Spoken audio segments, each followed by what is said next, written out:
Además de Glenix Félix, está con nosotros el doctor Marino Félix, quien nos ayuda a entender los temas legales, de derecho, constitucionales. Es el experto que asiste a cada uno de los integrantes de este panel de la Paradita de las Voces. Paso a Edel Cordero para que les dé a ambos la bienvenida de manera formal. Bueno, en el protocolo de nosotros las damas siguen teniendo privilegio, así que primero saludamos a Glenix, le damos la bienvenida al regreso a su casa, esperamos tenerla con más frecuencia y bueno, que nos ayude a entender algunos de los problemas políticos que se dan en el país, que es su especialidad. Señores, muchísimas gracias, un abrazo de verdad a todos. Ya quería volver a mi casa y de verdad manifestarle la alegría al señor José Guillermo Suet, porque se ve bastante bien dirigiendo su espacio desde su casa. Un abrazo de verdad para usted. He querido llamarlo, pero no ha sido posible. Pero mi cariño como siempre. Ya vaya para acá, espera ahora. Bueno, no te escuchamos, Suet. No te escuchamos. No, le decía a Glenix que tiene de mi parte ese cariño eterno, innegable, y que qué bueno que está de vuelta. Un abrazo. Muy bien. Gracias.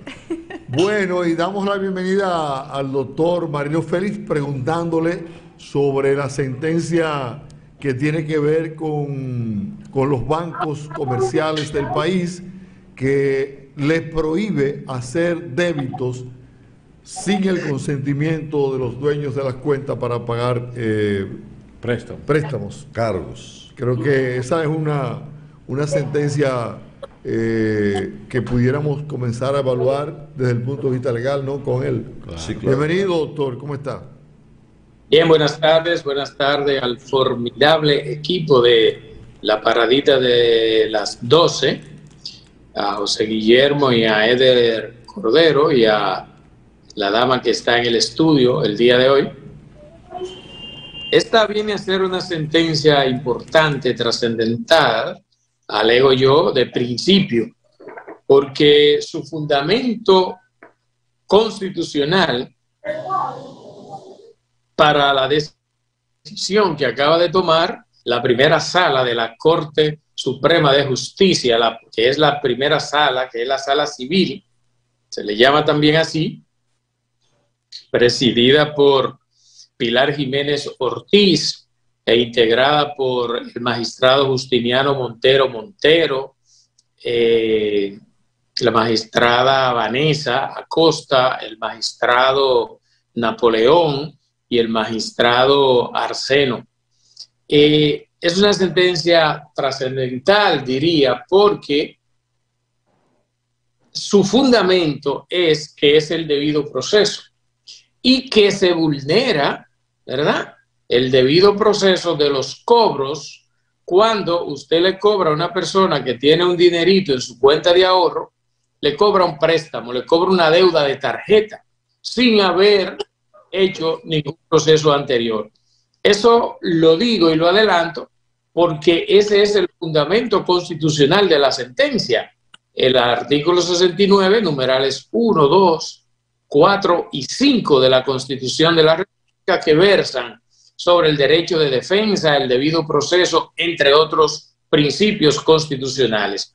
De manera que no he leído la sentencia, pero me aviento a decir que ese es el fundamento, y es que cuando una gente tiene un dinero ahorrado en el banco, ¿verdad?, si se le cumple el pago de una cuota de un préstamo que tenga inmobiliario de cualquier otro tipo, un préstamo de pago de tarjeta, el banco automáticamente le ala el dinero a la persona de su cuenta de ahorro o de su cuenta corriente.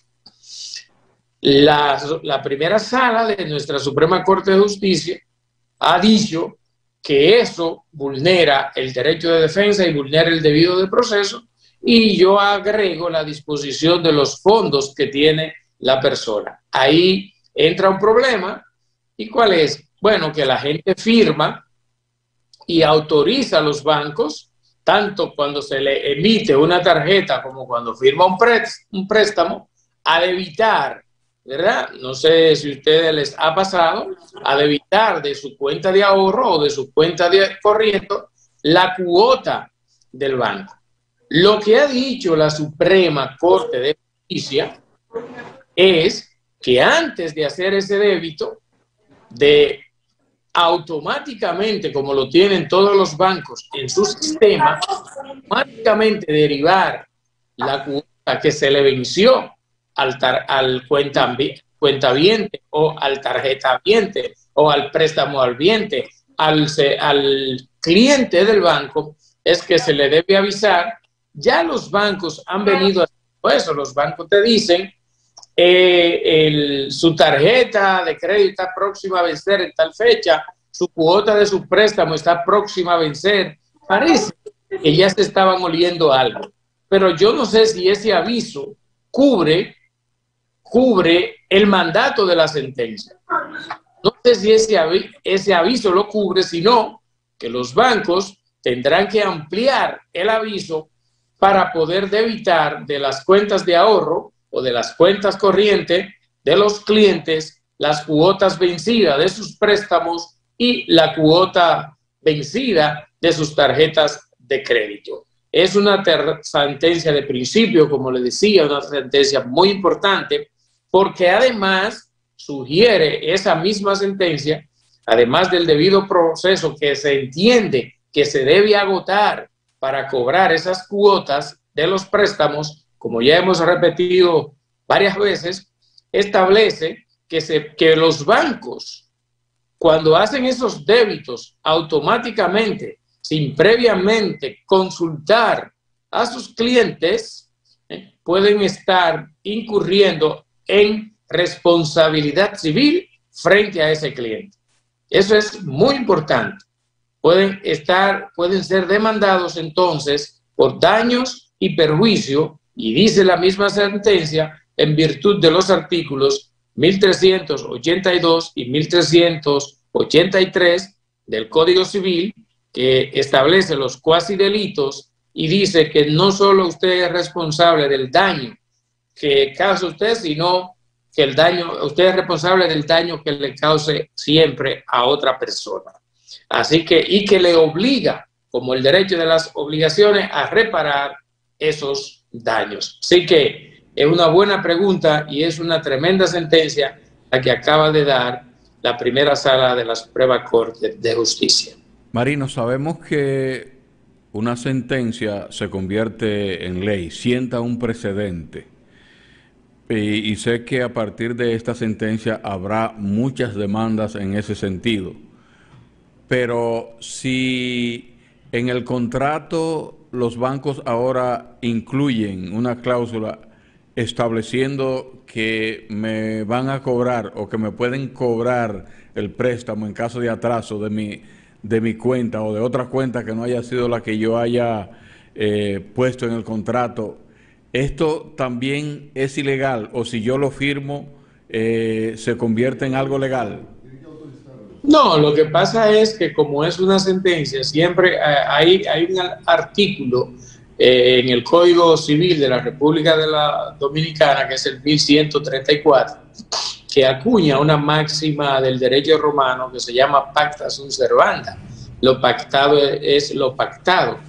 Y si los asesores de los bancos le van a tener que decir ahora, o sea, los consultores jurídicos le van a tener que decir a los departamentos financieros y a los departamentos de cobro de los bancos que lo que ha dicho la sentencia, después que ellos la lean, es la obligación, la obligación de notificarle al cliente, independientemente de la firma, porque lo que pasa es que los principios que se han enarbolado en la sentencia son constitucionales. Y al ser constitucionales y es un tema del debido proceso, usted no puede renunciar a él. ¿Me explico? O sea, eso está por encima del contrato incluso que usted haga. está por encima de los contratos y está por encima del derecho de las obligaciones, que se rigen precisamente a partir de ese artículo 1134. Entonces, aunque usted firme, usted no puede renunciar a ese derecho fundamental, que es el debido proceso, que está establecido a partir de la tutela judicial efectiva. Lo que deben hacer los bancos, sus consultores jurídicos, que seguro manejan esto más que nosotros, es que tienen que decirle a la persona, ¿verdad? Mire, hoy vamos a cobrar, vamos a debitar la cuota tal o una cuota de su cuenta tal, aunque usted lo haya autorizado por escrito. Doctor, eso es lo que... ¿Cuál es su apreciación o su valoración de la carta que le enviara el ex Procurador General de la República, todopoderoso en su oportunidad, al señor presidente Luis Abinader? ¿Cuál es su valoración? Cuba, excúsame que no te saludé, pensé que no estabas en el set en el día de hoy. No se preocupe, no se preocupe, tranquilo. Mira, es preocupante. Ya vimos la semana pasada, o antes pasada, ya vimos que se habían hecho denuncias de parte, a veces, algunos resultaron aparentemente ser infundadas respecto a un seguimiento que se le estaba dando a la directora de persecución de la corrupción de la Procuraduría General de la República, la magistrada Jenny Berenice Reynoso. Ahora este anuncio, que fue público, y las opiniones de los dos imputados en el caso de Brecht, el señor Ángel Rondón y el señor Víctor Díaz Rúa, respecto a sus opiniones y al caso. La carta de Jean Alain, yo pienso que es una carta que debe llamar a la reflexión. Debe llamar a la reflexión a los actores dentro de un proceso. Y voy a aprovechar para decirte, Cuba, y a los amigos que están en el set, que aquí la gente debe entender los procesos, que las autoridades que están para perseguir, persiguen, y las autoridades que están para juzgar, deben juzgar con la independencia que amerita ser juez, con la independencia que amerita presidir un tribunal, la imparcialidad, perdón. La independencia debe estar más hacia el Ministerio Público. Al juez le rige más el principio de imparcialidad, aunque el de independencia también, pero el de imparcialidad. Y a la defensa, como excepción, le rige su derecho a defender. Es una carta que ha sido muy criticado, sobre todo, como fíjate como tú introduces la pregunta, una persona que se creyó en su momento muy poderoso. No creo que ningún procurador general de la República anterior había hecho tanta elegancia, por decirlo de alguna manera, o tanto uso del poder que le confería esa posición, y ahora se ve como que muy feo, se ve cobarde. Hay gente que ha hecho meme, inclusive mandándole fotos, ¿verdad?, de cosas colgantes que tienen los toros. Hay gente que lo ha dicho directamente, que se debe comprar un gato prieto, y hay gente, vi en la noticia de hoy, que ha dicho que estaba inclusive procurando asilo en Francia o en España, Italia, por allá, que se estaba procurando algún tipo de asilo. Entonces, ha quedado feo con esa denuncia, porque incluso lo daña más, lo pone más feo, porque en el propio comunicado que le dirige al presidente de la República, vierte más acusaciones o endurece las acusaciones en contra de los dos personajes que él dice que se siente amenazado. El criterio final mío es que el hombre se siente atemorizado. ¿Y por qué parece que no lo hizo apegado al principio de objetividad que rigen las actuaciones del Ministerio Público? Hay un joven que le llaman Chimicuí o Chiriquí. Chiriquí, bueno, comienzo por ahí, pareciera una broma, pero cuando usted se pone a pensar, En 1.200 pies de cable, estamos hablando de 1 kilómetro de cable. ¿Cómo es posible que una persona sola logre mover o logre robarse, logre extraer de un lugar tan complicado 1 kilómetro de cable, más o menos 1 kilómetro y algo? Y que entonces no se diga más nada porque como quiera, si dicen que fue que penetró sin autorización, es grave porque para qué estaban, que no lo estaban cuidando. Y si hay complicidad, también es grave porque hubo complicidad. ¿Cómo agarramos esto? ¿Cómo lo ventilamos? Bueno, estaba para ayer la medida de coerción de Chiriquí. No sé qué pasó con la medida, no sé qué se hizo finalmente. Vamos a coger esa parte de los hechos primero que tú preguntas, Cuba, porque a mí también me sorprende. Yo no creo que una persona sola, el grosor de ese cable, de un cable de esa naturaleza, pueda mover lo que se ha dicho en principio, 800 pies de ese cable. Una persona sola va a necesitar obligatoriamente un medio de transporte, aunque sea un burro, va a necesitar para mover esa cantidad de cable, porque ahí no hay 800 pies de cable, ni 1.000 pies de cable, ¿entiende? Además, 1.800 pies de cable no están sueltos ellos solos. Esos cables en 800 pies deben tener repetidores, deben tener conectores reforzados para que se pueda mantener la tensión de esos cables. A raíz de eso también surgió, no sé si ustedes vieron, en Barahona, en el puerto de Barahona también cortaron unos cables que nosotros inclusive tuiteamos y pusimos en nuestro Facebook una pregunta un poco jocosa diciendo que aparentemente Chiriquí se había convertido en Houdini, ¿verdad? Y se había escapado de la cárcel en mayo, ¿verdad? Y se mudó a Barahona y también hubo un sabotaje. Ustedes saben que hay ahí unos conflictos con una empresa que está explotando una montaña, extrayendo el sulfato de sodio que tiene una montaña por ahí en la costa de Barahona, ya Mefo, creo que se llama la empresa, algo así, y tiene asignada una parte en el puerto de Barahona para hacer el embarque de ese material. Entonces también le cortaron en forma de sabotaje esos cables y también los robaron.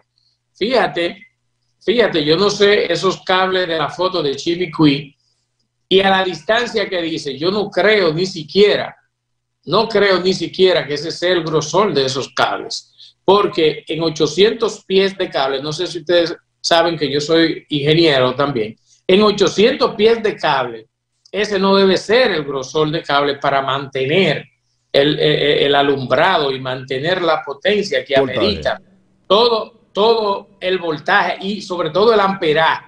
Exacto, el amperaje, porque pierde eficiencia.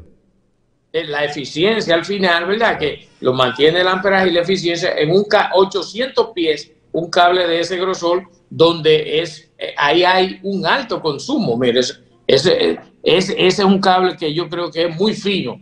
A mí me luce que ese cable se lo habrán robado de otro lugar. Sin embargo, hay una parte legal ahí que es lo que nos compete, y es que ellos variaron la calificación. Fíjense que eso llama poderosamente la atención, que se varíe la calificación de sabotaje, porque cortar el tendido eléctrico de una pista de aterrizaje en los Estados Unidos le darían cadena perpetua a una gente, Una gente se metió al metro aquí con una mochila, amenazó de incendio y está condenado a 40 años de cárcel por terrorismo. Entonces, eso sí me llama poderosamente la atención, Cuba, Eder y José Guillermo, que le varíen la calificación en la solicitud de medida de coerción a robo simple. A robo simple, alegando que, pregunto, óigame, cortarle el cable, unos cables, a una pista de aterrizaje en un aeropuerto, aunque sea el de Barahona, que no aterriza nadie, prácticamente no aterriza nadie.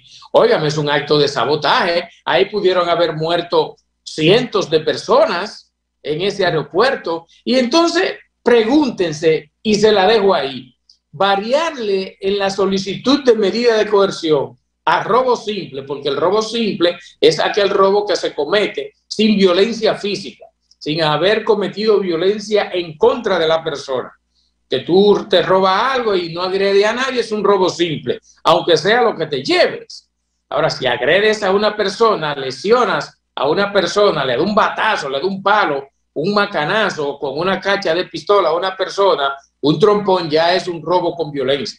La jurisprudencia ha sostenido que si es de noche y con escalamiento, es agravante, y ya se ha sostenido que también es con violencia. Pero como él se robó los cables, y aquí esa práctica de robar cables, sobre todo anteriormente, cuando los cables de las empresas telefónicas no eran de fibra óptica como están casi en su totalidad, sino que eran de cobre, se robaban muchísimos esos cables.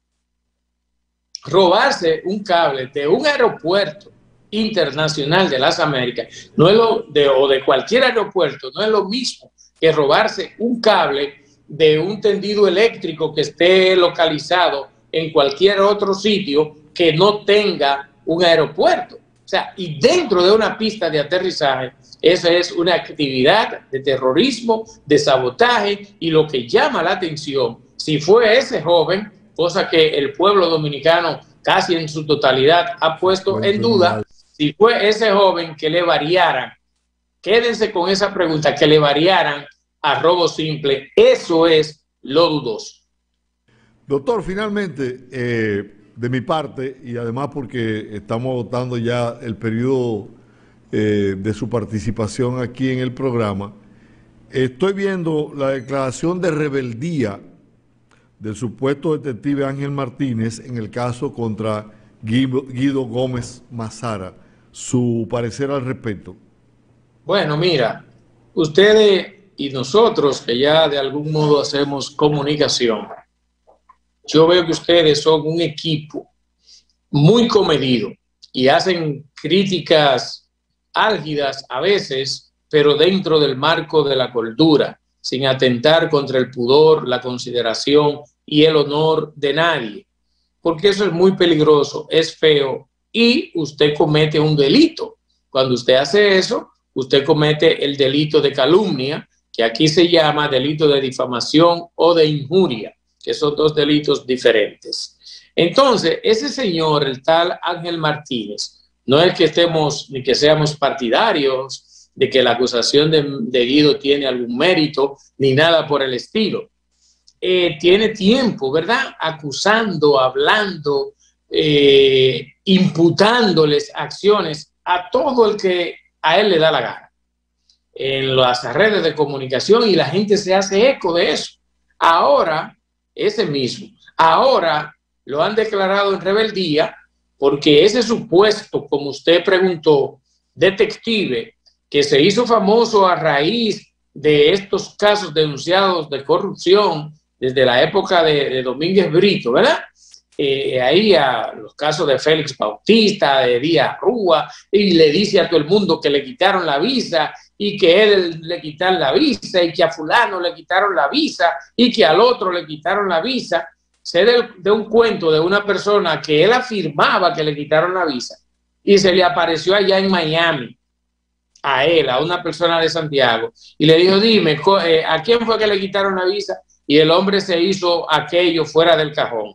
Entonces, es tiempo de que las redes se adecenten, es tiempo de que se acabe el narcotráfico mediato, de desbaratar los honores y las reputaciones ajenas. Esas cosas yo me alegro que venga a dar la cara y que demuestre que lo que él dijo del señor Guido Gómez Mazara es verdad. Ahora que no esté, ¿verdad?, corriendo como gallina después que cantó como gallo, que venga y enfrente a la justicia. Y ahora ya, con esa declaración de rebeldía, puede ser arrestado en cualquier parte del mundo Solicitado, bueno, no puede ser solicitado en extradición porque los delitos que se consignan no amerita una pena superior a los 2 años, que es el tratado con los Estados Unidos, mas sin embargo puede inclusive ser arrestado y traído al país porque la rebeldía conlleva la declaratoria y la orden de arresto y de conducencia al plenario. Creo que dijo ahora en unas declaraciones por allá que él le responde al amo, no al, ¿cómo que se dice esa parte ahí? Al amo, no al peón, bueno, le respondo, creo que dijo algo así. Pero yo siempre que se hace eso, porque es en los únicos casos que me ofrezco para ser acusador, en esos casos que se atenta contra el honor, la honestidad y la responsabilidad de una persona. No estoy diciendo que Guido Gómez Mazara lo sea, sino a cualquier persona tiene derecho a usar los tribunales y que los use para que sus nombres y su honor cualquiera no lo ensucie y lo embarre, calumniándolo, difamándolo o injuriándolo. Muy bien, doctor Marino Félix. Cierto, los medios no pueden ser para desbarrar a los demás. Yo creo que hay una línea que no puede ser traspasada y hacer comunicación responsable no es fácil. A veces, por seguir la corriente de los demás, aquí hay mucha gente desbocada, hablando mal de todo el mundo, inclusive lacerando a la familia de sus personajes que tienen nombres públicos. Hay que seguir adecentando la comunicación y la web tiene que hacer un trabajo amplio. Hay que hacer una especie de barrido en toda la web para que tengamos una actuación más comedida de estos actores que hacen opinión diariamente. Gracias, doctor Félix. Hasta la próxima semana. Nos vamos al estudio nuevamente y al regreso ya le dedicamos todo el tiempo a nuestra querida amiga que espera pacientemente conversar con nuestra audiencia.